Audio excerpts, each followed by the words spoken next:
Buenas noches, Paula. Buenas noches, Gonzalo. Y bueno, por supuesto, buenas noches a todos los que nos acompañan a través de nuestra pantalla. Y bueno, así es, estamos con Oribe, porque La Valleja está cumpliendo 188 años. Oribe, buenas noches. Bueno, gracias por estar acá con nosotros. Un gusto, ¿no? Hoy estamos cumpliendo 188 años de la creación del departamento de Minas. O sea, en 1837, concretamente el 16 de junio, se firma el cúmplice de un decreto que establece crear el departamento de Minas segregándolo del departamento de Maldonado. O sea, nosotros antes pertenecíamos al departamento de Maldonado. Interesante esto porque el cúmplice lo va a firmar Carlos Anaya, que era presidente del Senado en aquel momento y que estaba ejerciendo la presidencia de la República, porque el presidente de la República de aquel momento era Manuel Oribe, el general Manuel Oribe, que estaba en campaña militar tratando de contener un movimiento armado que había promovido Rivera contra su gobierno. Por lo tanto, había salido en campaña y no había en aquella época el vicepresidente, no existía esa figura, y era el presidente del Senado que lo sustituye.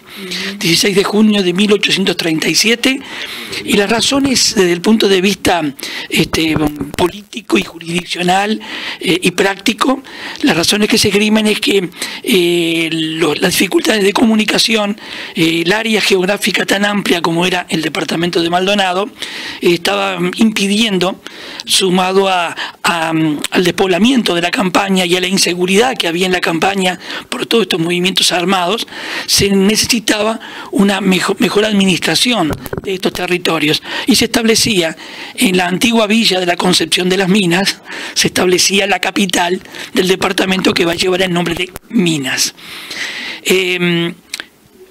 En aquella época existía Maldonado y Cerro Largo. También después se va a crear el departamento de 33, también tomando parte de la geografía de estos dos departamentos primigenios.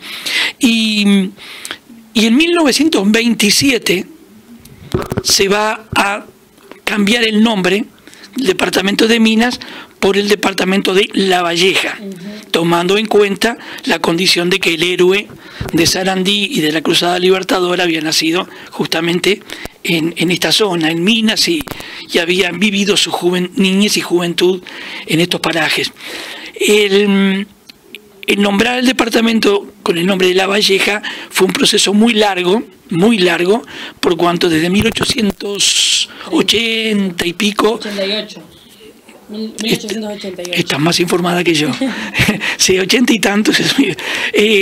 Se venía gestando el nombre y había oposiciones porque es lógico y a veces hasta comprensible en la historia. Había aún influencias políticas, había opiniones encontradas con respecto a nuestras primeras figuras. La Valleja no dejaba de ser un personaje que originaba alguna polémica, y bueno, también hubo un intento de crear un departamento al norte del Río Negro y ponerle de nombre La Valleja.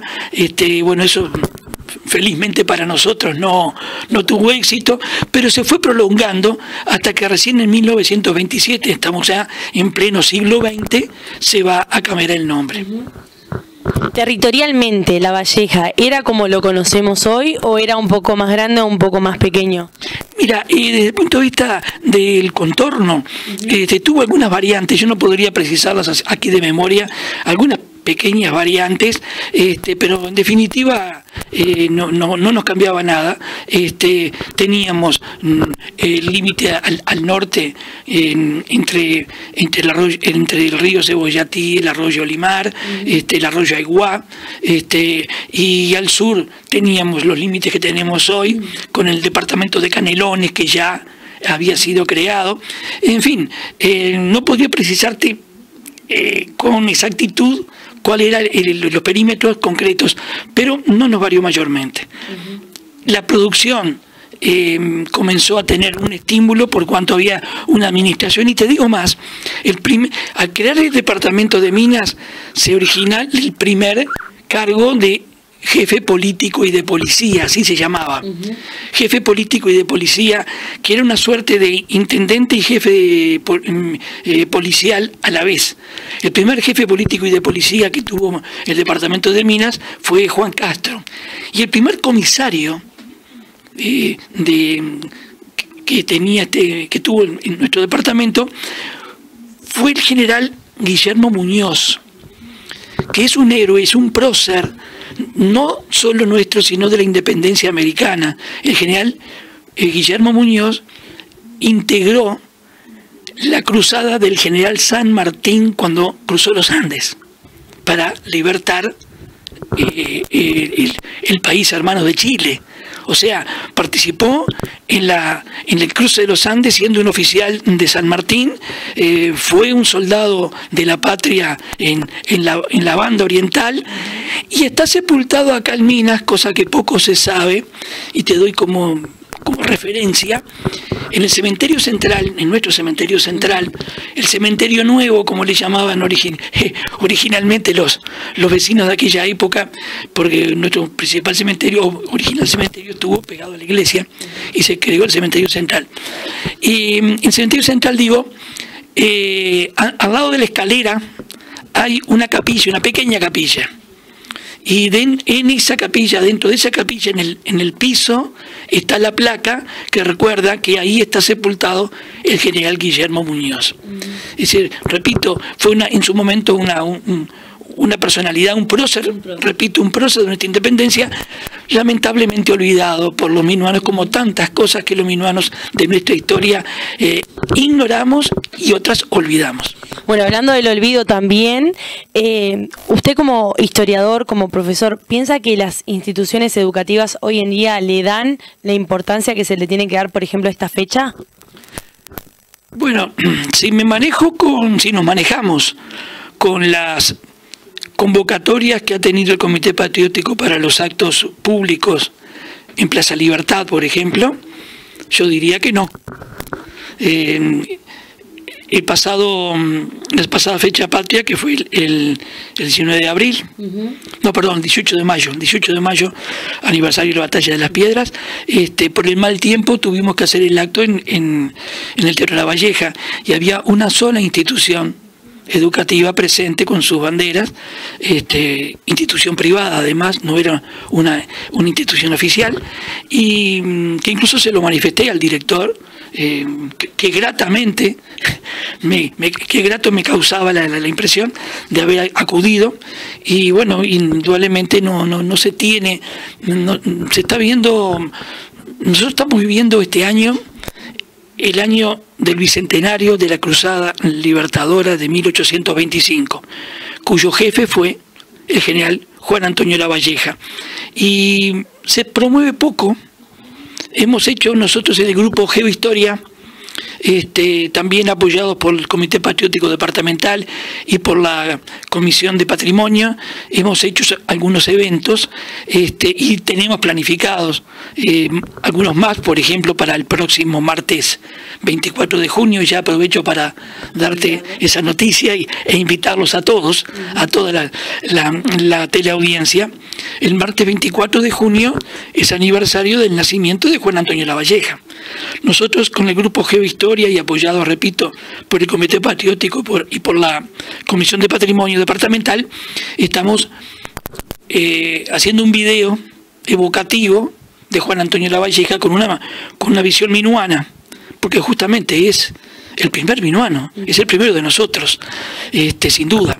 Entonces vamos a presentarlo en Casa de la Cultura, hora 19:30, martes 24 de junio, y en forma paralela, en la casa natal de Lavalleja, en el mismo acto, se va a descubrir por parte del Comité Patriótico una placa que hace referencia a Lavalleja en el bicentenario de la Cruzada Libertadora. Va a haber una llama votiva y va a haber un acto protocolar al respecto. Es una manera de ir marcando la jornada, pero la responsabilidad no es solamente del gobierno departamental y de grupos como el nuestro, que nos gusta el estudio de la historia y de la historia local, sino que es responsabilidad de todas las instituciones públicas y privadas Y sí, es una responsabilidad colectiva de no solamente hablarlo en la casa, sino también promover, fomentar en los muchachos el estudio, pero sobre todo la valoración de nuestra historia patria.